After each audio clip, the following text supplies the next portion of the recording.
Cette histoire, qui a été révélée il y a à peine quelques mois, a choqué toute la Corée du Sud. Ce cas de violence sur une petite fille de 3 ans connaît tellement de rebondissements que les Coréens le comparent à un drama. Aujourd'hui, je vous raconte la triste histoire de la petite Boram. Avant de commencer, abonnez-vous à la chaîne pour encore plus de vidéos mystérieuses. Kim est une jeune Coréenne de 21 ans qui a une petite fille de 3 ans qui s'appelle Boram. Elles habitent dans la petite ville de Gumi, dans un modeste appartement. D'ailleurs, ses parents habitent dans le même immeuble, à l'étage juste en dessous. Mais malheureusement, en août 2020, Kim doit quitter son logement car son bail de location est arrivé à expiration. Kim fait ses cartons, elle vide l'appartement et elle déménage. Après quelques temps, en février 2021, la mère de Kim décide d'aller voir l'appartement. On est 6 mois après le déménagement et sa mère, Sok, monte à l'étage, ouvre la porte et ce qu'elle découvre va changer sa vie et celle de sa famille à tout jamais. Dans cet appartement qu'on pensait abandonné, Sok découvre le corps inanimé de sa petite fille Boram en pleine décomposition. Son petit corps avait été déposé 6 mois auparavant par sa mère et les grands-parents, Sok et son mari, ignoraient que la petite avait été abandonnée dans l'appartement et laissée seule pendant 6 longs mois. Ils déclarent n'avoir rien entendu. Ils ignoraient complètement que la petite se trouvait juste au-dessus de chez eux. Beaucoup pensent qu'ils mentent dans cette histoire, puisqu'on sait tous qu'un bébé de 3 ans est censé pleurer s'il a peur ou s'il est seul, ou bien encore s'il a faim. Alors, certains Coréens sont partis interroger les voisins qui se trouvent dans le même immeuble que Sok et son mari. Il s'est avéré que personne n'avait entendu d'enfant pleurer ou crier. Le gardien de l'immeuble a même déclaré que s'il avait entendu un bébé pleurer, il aurait immédiatement prévenu la police et fait le nécessaire.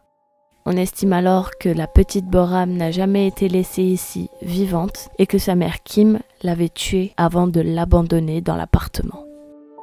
Kim est rapidement retrouvée et arrêtée.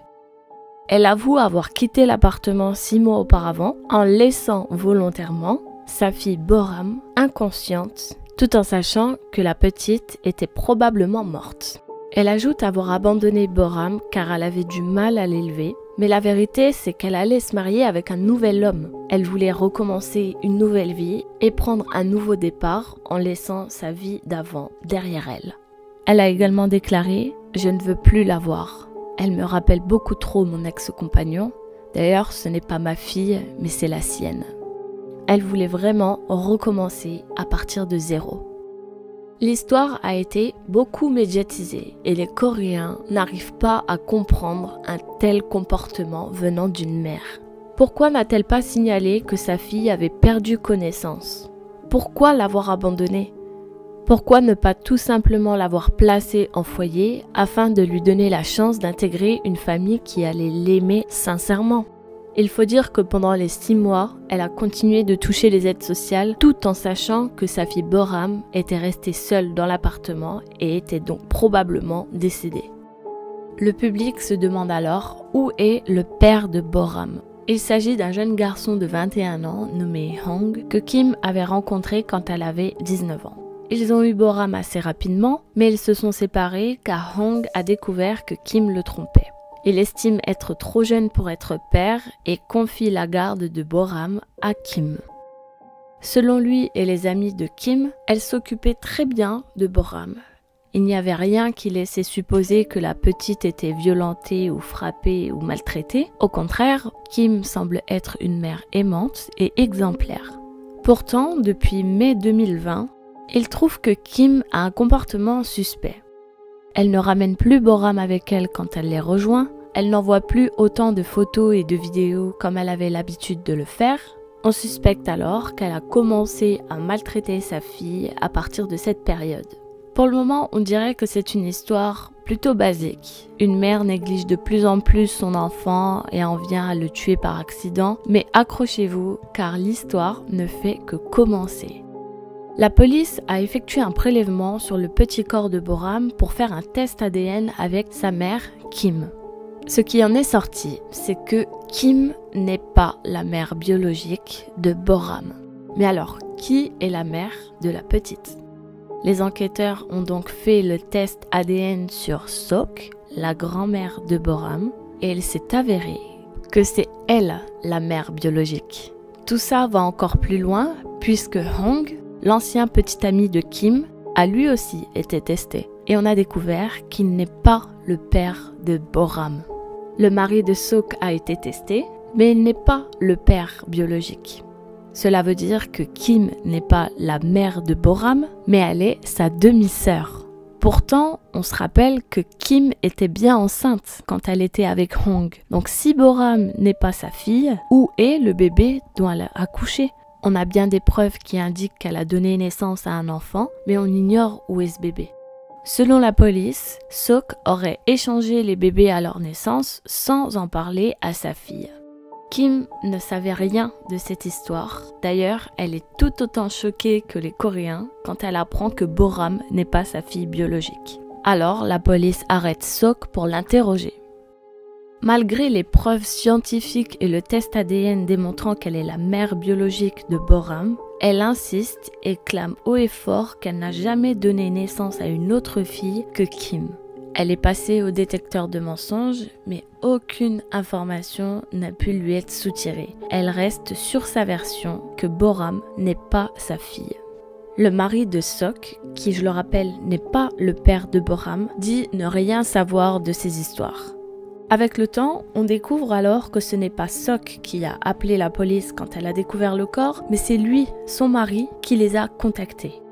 Il explique que sa femme, Sok, après avoir découvert le corps, est redescendue chez eux et en a parlé avec son mari. Lui voulait tout de suite prévenir la police, mais elle a essayé de le convaincre de se débarrasser du corps de la petite. Elle était déterminée à cacher le corps et à s'en débarrasser. Elle voulait camoufler cette histoire et que personne ne découvre ce qui est arrivé à Boram. La discussion ne menant nulle part, il a pris l'initiative de contacter les autorités.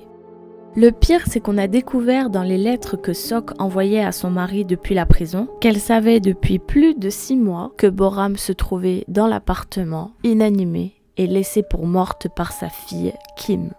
Il semblerait qu'elle ait découvert le corps de Boram, non pas 6 mois après comme elle l'a fait croire, mais bien avant. Elle a gardé le secret sans en parler à personne.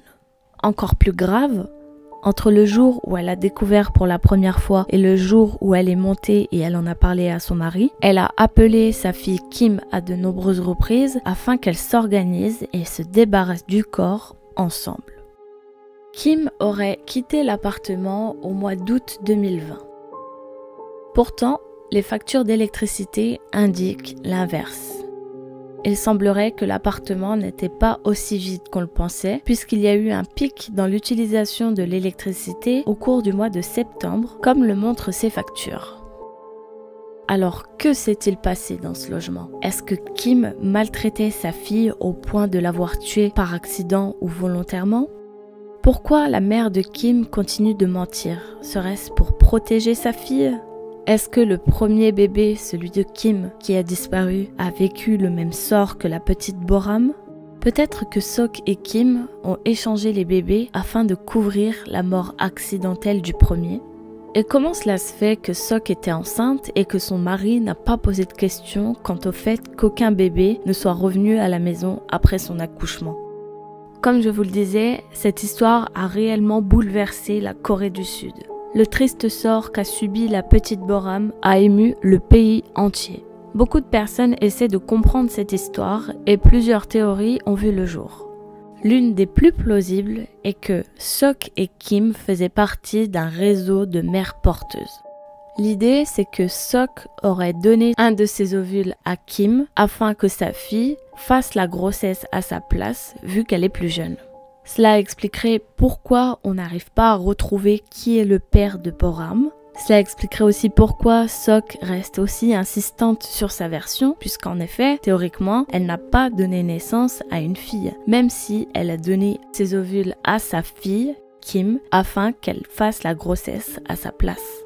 Pour finir, lors du moment où il fallait remettre le bébé au couple ayant demandé une mère porteuse, quelque chose se serait passé, ce qui aurait causé l'annulation du contrat et ainsi fait que Boram reste dans la famille.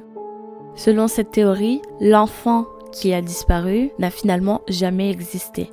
Et d'un côté, quand on y pense, c'est vrai que c'est une coïncidence folle que la mère et la fille soient enceintes au même moment et donnent naissance à la même période.